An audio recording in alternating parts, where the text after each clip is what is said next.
নমস্কার বন্ধুরা, আজকে আরেকটি ভিডিও নিয়ে চলে এসেছি বন্ধুরা। আমার জানা অজানা কাহিনী চ্যানেলে আমার সকল বন্ধুকে স্বাগত জানাচ্ছি।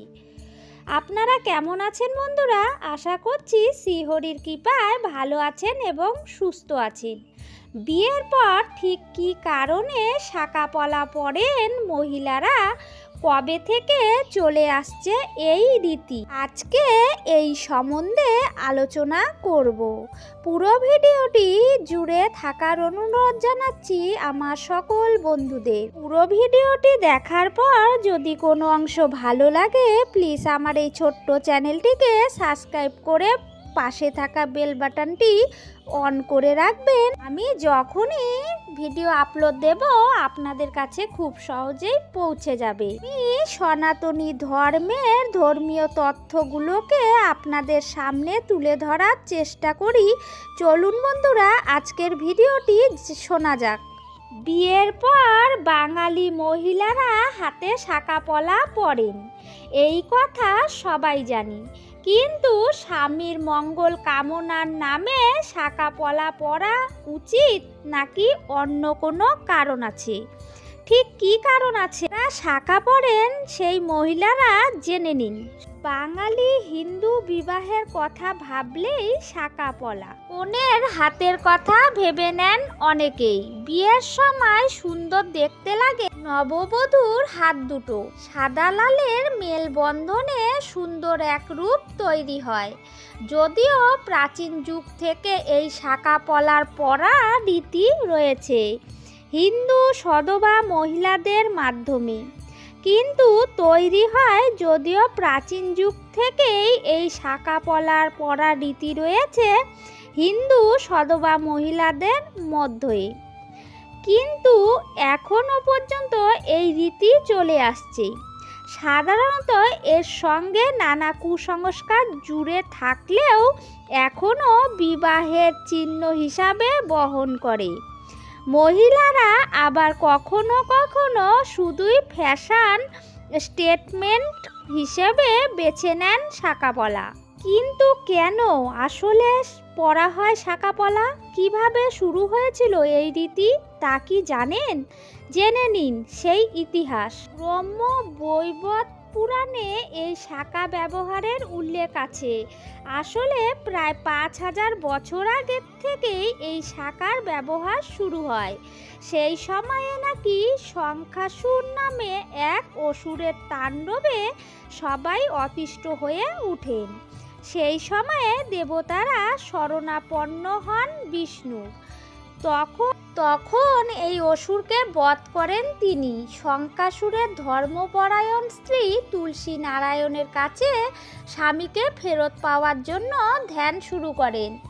তার প্রার্থনায় নারায়ণ দেন, কিন্তু শঙ্খাসুরকে ফিরিয়ে দেওয়ার কামনা পূরণ করতে পারেন না। শঙ্খাসুরের হাড় দিয়ে এই শাঁকা তৈরি করেন বিষ্ণু এবং তুলসীকে দেন। বিবাহিত মহিলারা স্বামীর মঙ্গল কামনায় এটি পরা শুরু করেন তখন থেকেই। মৎস্যজীবীদের এই জীবিকা অনেক প্রাচীন। মাছ বাঙালির প্রিয় খাবার, তাই মাছের উপরে ভিত্তি করে গড়ে উঠেছিল ব্যবসা। মাছ ধরতে যেতেন মাঝিরা, দিনের পর দিন নদী সমুদ্রে পড়ে থাকতেন। মাঝিদের আর্থিক অবস্থা কোনোদিনই সেরকম ভালো ছিল না, তাই বিবাহে স্ত্রীকে সোনার উপর গয়না দেওয়ার সামর্থ্য ছিল না। শঙ্খ পলার চুড়ি গড়িয়ে উপহার দিতেন স্ত্রীকে। সেই থেকেই বিবাহিত মহিলাদের শাঁকা পরার রীতি প্রচলিত হয়েছে বলে মনে করা হয়। জ্যোতিষ শাস্ত্রে এওসিদের শাঁকাকে দেওয়া হয়েছে অপরিসীম গুরুত্ব।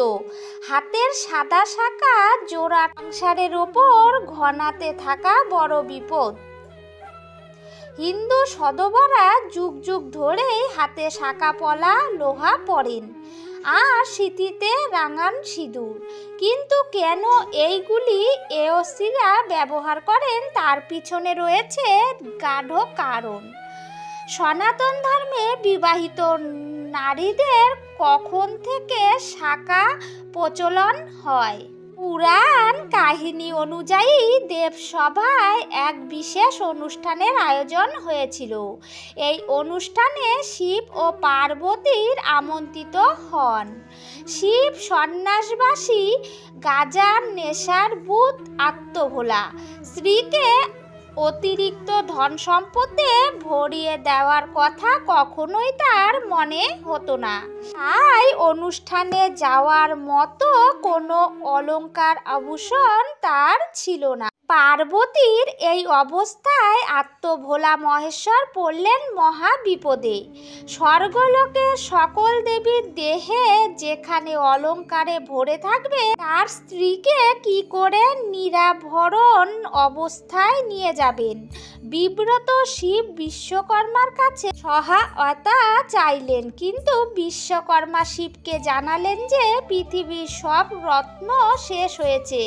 যেসব রত্নের অলংকার পরে দেবীরা স্বর্গলোকের অনুষ্ঠানে যাবেন, একমাত্র সিন্ধুতরের শঙ্খই অবশিষ্ট আছে, যা দিয়ে তিনি পার্বতীর জন্য অলংকার তৈরি করে দেওয়া সম্ভব। শিব তখন নিজের স্ত্রী পার্বতীকে শঙ্খ সাজিয়ে দেন, যে সেভাবেই তিনি দেবসভায় যান। শঙ্খের উজ্জ্বল শুভ্র আলোয় দেবীদের রাশি রাশি মণিমাণিক্য স্নান হয়ে গেল। আশা করছি বন্ধুরা এই ভিডিওটি থেকে শাঁখার উপকারিতা জানতে পারলেন। আমরা কেন শাঁখা পলা ব্যবহার করি, এটার একটা পৌরাণিক গল্প আপনাদের সামনে তুলে ধরলাম বন্ধুরা। আশা করছি ভিডিওটি থেকে অজানা কিছু তথ্য আপনারা জানতে পারলেন। ভিডিওটি ভালো লাগলে লাইক, কমেন্ট, শেয়ার করে দেবেন সকল বন্ধুদের মাঝে। আমার এই নিত্য নতুন ভিডিও পেতে আমার এই ক্ষুদ্র চ্যানেলটিকে সাবস্ক্রাইব করে পাশে থাকবেন। ভালো থাকবেন, সুস্থ থাকবেন। ধন্যবাদ।